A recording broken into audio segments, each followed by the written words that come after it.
Olá, alunos do terceiro ano do ensino médio, sejam bem-vindos a mais uma aula do nosso Contraturno Digital. Eu sou a professora Joyce Martins, de Língua Portuguesa, e nesta aula nós temos um conteúdo muito bacana para trabalhar com vocês. Olhem só, a gente vai conversar então sobre o nosso pré-modernismo. O que foi esse período conhecido como pré-modernismo? Então vamos ressaltar algumas características deste momento, ok? Então vamos a esse conteúdo? Olhem só. A sociedade se modifica de maneira rápida num estalar de dedos? Será que num dia os poetas eram parnasianos e no dia seguinte tornaram-se modernistas?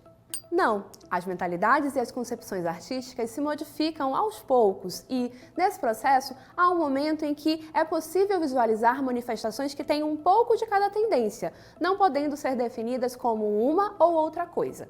São períodos de transição, é o caso do pré-modernismo. O pré-modernismo não corresponde a uma escola literária.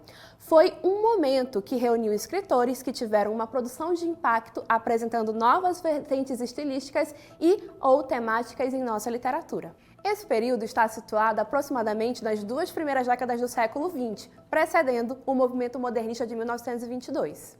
Significa que os textos deste período já começam a trazer alguns processos de inovação, começam a trazer alguns coloridos e tintas diferentes dos textos que eram produzidos lá no naturalismo, realismo ou parnasianismo, simbolismo, no caso das poesias. E que inovações são essas, professoras? Que modificações são essas? Então, olhem só, esses textos começam a trazer temas que são mais brasileiros. Como assim? Começam a falar de realidades que até então não costumavam aparecer em textos literários. Começam a falar mais de aspectos e de pessoas, povos, que estão aí um pouco mais distantes dos grandes centros econômicos daquele período, que eram São Paulo e Rio de Janeiro, né? Centros econômicos e centros culturais também. Começam a trazer essas informações e essas pessoas, essas personagens para dentro dos textos. Além disso, é possível a gente começar a verificar que esses textos começam a trazer uma abordagem, uma linguagem que se aproxima um pouco mais do jeito do brasileiro de utilizar o português. Por que que os textos literários mudam? A gente tem que se lembrar sempre de que todo texto literário é fruto de um momento social, histórico e político. Todo texto literário vai dizer muito para nós a respeito desses momentos nos quais eles foram produzidos. A gente tem que entender que se a sociedade muda, a mentalidade das pessoas também muda e, consequentemente, essas pessoas irão produzir textos diferentes, tá bom? E o que acontecia no Brasil que vai propiciar mudanças na produção literária, que vai demandar uma manifestação literária diferente?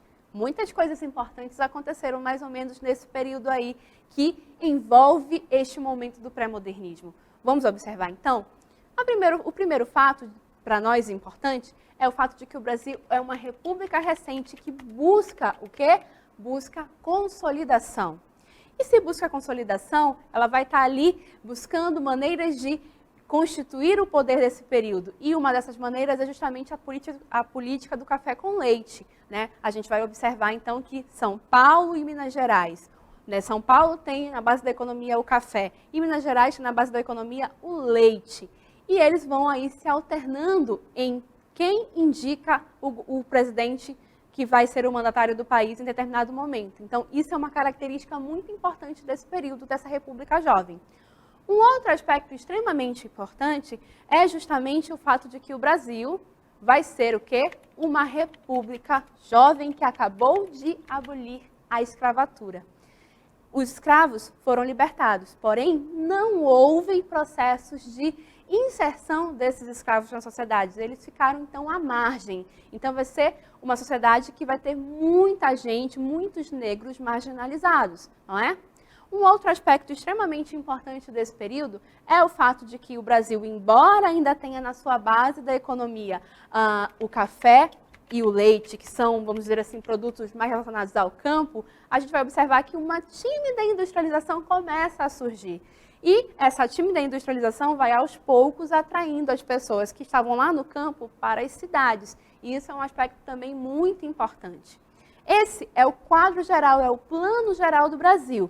Mas há alguns aspectos importantes que são específicos de regiões. Então, a gente vai observar que aqui na nossa região norte, olha só o que, é que a gente tem o ciclo da borracha. Ainda vivemos envoltos em processos relacionados ao ciclo da borracha. E na região nordeste, a gente vai observar um outro aspecto muito importante, que no caso aí é geográfico, mas que afeta extremamente a região. Vamos observar qual é? Olhem aí, a nossa seca. Infelizmente, acontece aí a seca nessa região do nordeste. Então, esse é o quadro do Brasil nesse período. É um quadro social, político, bastante efervescente, vamos dizer assim, e que vai justificar por que há mudanças significativas acontecendo. Então, agora que já entendemos o que foi esse momento do pré-modernismo e o contexto no qual ele aconteceu, nós vamos agora conhecer os autores e algumas obras representativas desse momento. Então, olhem só. Para começar, vamos falar do nosso Augusto dos Anjos. Ele publicou um único livro de poesia chamado Eu. E esse livro é extremamente interessante e importante porque ele vai trabalhar com uma linguagem até então não aplicada em poesia, utilizando termos antipoéticos, o que era uma novidade para esse gênero literário, porém, ele ainda vai buscar processos aí de culto à forma, de preocupação formal, o que é uma característica que era própria lá do parnasianismo. Lembrem-se, os autores desse período estão sempre no meio do caminho entre algo de inovação e algo lá de escolas anteriores, ok? Seguindo adiante, nós vamos observar agora Euclides da Cunha. Euclides da Cunha publicou o livro Os Sertões. Nesse livro, nós vamos observar que ele vai narrar aquilo que ele observou efetivamente quando ele fez a cobertura da Guerra de Canudos, né? A guerra lá no Arraial de Canudos, que foi um movimento separatista, né? Aí que era contra o Brasil deixar de ser império e tudo mais. Euclides da Cunha cobriu como jornalista esse evento, essa guerra, e posteriormente, publicando esse livro, ele narra aquilo que ele efetivamente viu, aquilo que ele realmente gostaria de contar, que na época em que ele foi jornalista, cobrindo a guerra, ele não pôde relatar com a sua verdade de fatos, não é? Nesse livro, a gente vai observar que ele ainda é muito influenciado por uma teoria do determinismo científico, né? Vai aplicar essa teoria para analisar ali aquele momento, que é um traço característico lá do naturalismo. Lembrando, estamos no meio do caminho entre o antigo, vamos dizer, as escolas antigas e algumas inovações, ok? Seguindo adiante, a gente tem agora o nosso Lima Barreto, com o livro Triste Fim de Policarpo Quaresma.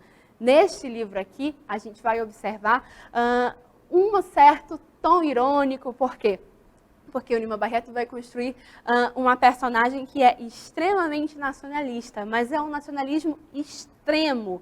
Ele vai conhecer o Brasil a fundo, essa personagem chamada Policarpo Quaresma, conhece tudo, estuda tudo, entende tudo sobre detalhes da nação brasileira.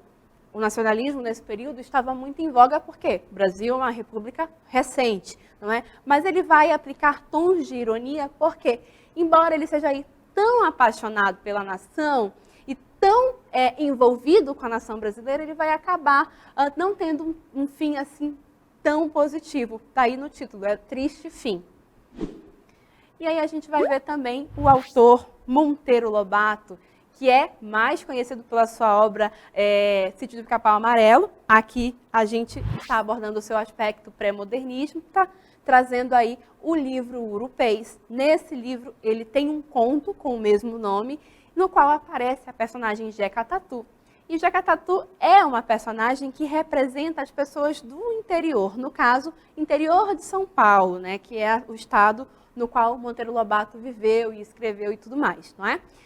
E aí, essa personagem vai abordar e vai trazer para nós os aspectos de uma pessoa que vive distante daquele período, né, dos grandes centros, e vive ali em condições de salubridade ruins, né, de certo esquecimento e certo abandono em relação às autoridades daquele período. Não é? Então, é uma outra face de Monteiro Lobato que não é assim tão difundida para o grande público, mas ele foi um dos representantes aí desse momento do pré-modernismo. E há ainda o autor Graça Aranha. Graça Aranha, com o seu livro Canaã, traz para nós a questão das imigrações aí que começam a acontecer no período, no caso aí a imigração dos alemães aqui para o Brasil. Certo, gente? Então esses são os autores representativos desse período com algumas de suas obras, tá bom? Algumas apenas nós estamos aqui. E agora nós vamos para o nosso aplicando.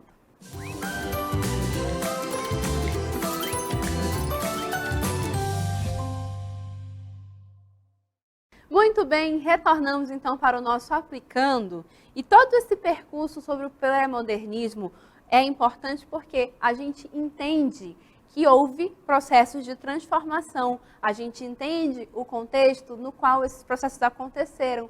E isso é importante porque em muitas questões de vestibular, Enem, avaliações externas, esse entendimento nos é cobrado a respeito de diferentes momentos da literatura. No caso aqui, nós trouxemos para vocês o nosso pré-modernismo, porque estamos aqui conversando com o terceiro ano, correto? Então vamos a um exemplo de questão, esta vinda do Enem. Olha só como isso aparece. Então tem um trecho do texto Canaã que diz o seguinte: adiante, adiante, não pares, eu vejo Canaã, Canaã.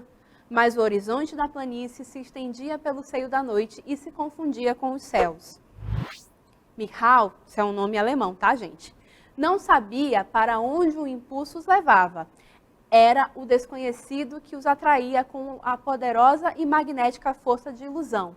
Começava a sentir a angústia, a sensação de uma corrida ao infinito. Canaã, Canaã, suplicava ele em pensamento, pedindo à noite que lhe revelasse a estrada da promissão. E tudo era silêncio e mistério. Corriam, corriam, e o mundo parecia sem fim, e a terra do amor mergulhada, sumida na névoa incomensurável. E Michal, num sofrimento devorador, ia vendo que tudo era o mesmo, horas e horas fatigados de voar, e nada variava, e nada lhe aparecia. Corriam, corriam, e esse é o trecho que encerra o romance. Notamos que ele não alcança Canaã, ele está ali correndo e não chega a essa terra prometida. E aí, eis a pergunta. O sonho da terra prometida revela-se como um valor humano que faz parte do imaginário literário brasileiro desde a chegada dos portugueses. Ao descrever a situação final dos personagens Michal e Maria, Graça Aranha resgata esse desejo por meio de uma perspectiva. Então, as nossas opções dizem subjetiva, simbólica, idealizada, realista ou crítica, né? Então, a respeito disso, a gente pode retomar o que diz o enunciado. Olhem o que diz o enunciado. Ele fala novamente que é o sonho da Terra Prometida, que faz parte do imaginário literário brasileiro e que vai recuperar um aspecto que é importante desse período aí do pré-modernismo, né? Um aspecto contextual que a gente citou durante nossa aula, né? Então, ele faz uma referência a um aspecto contextual para fazer a pergunta e para recuperar um conhecimento a respeito de uma obra literária de um determinado período. E aí ele faz o seguinte, uma avaliação, uma interpretação. Resgata esse desejo por meio de uma perspectiva. E aí, então, novamente, as alternativas aparecem para nós. E aí a gente pode retomar esse trecho que diz o seguinte, né? Canaã, Canaã, suplicava ele em pensamento, pedindo à noite que lhe revelasse a estrada da promissão. Notem aí esse desespero, né? essa ânsia de alcançar esse processo, né? E de não consegui-lo. Então, como resposta, a gente pode trazer o seguinte, a gente pode observar que essa perspectiva de abordagem desse processo dentro desse período é justamente uma perspectiva crítica. Por quê? Porque retrata o desespero de quem não alcançou a sua terra, né? É uma abordagem crítica justamente porque esse desespero é demonstrado, essa ânsia por alcançar essa terra prometida é demonstrada e não atingida. Então, eis aí uma crítica a esse momento histórico no qual é retomado por meio dessa obra Canaã. Certo, gente? Então, agora que a gente fez o nosso aplicando, nós vamos às considerações finais. Muito bem, então nesta aula nós estudamos sobre o pré-modernismo, no qual observamos alguns contextos e alguns autores, como por exemplo Augusto dos Anjos e o seu livro Eu, Euclides da Cunha e o seu romance sobre a Guerra de Canudos dos Sertões. Também abordamos durante esta aula Lima Barreto e o seu romance Triste Fim de Policarpo Quaresma. Também nessa aula estudamos Monteiro Lobato e citamos aí o seu conto Urupês e a personagem de Jeca Tatu.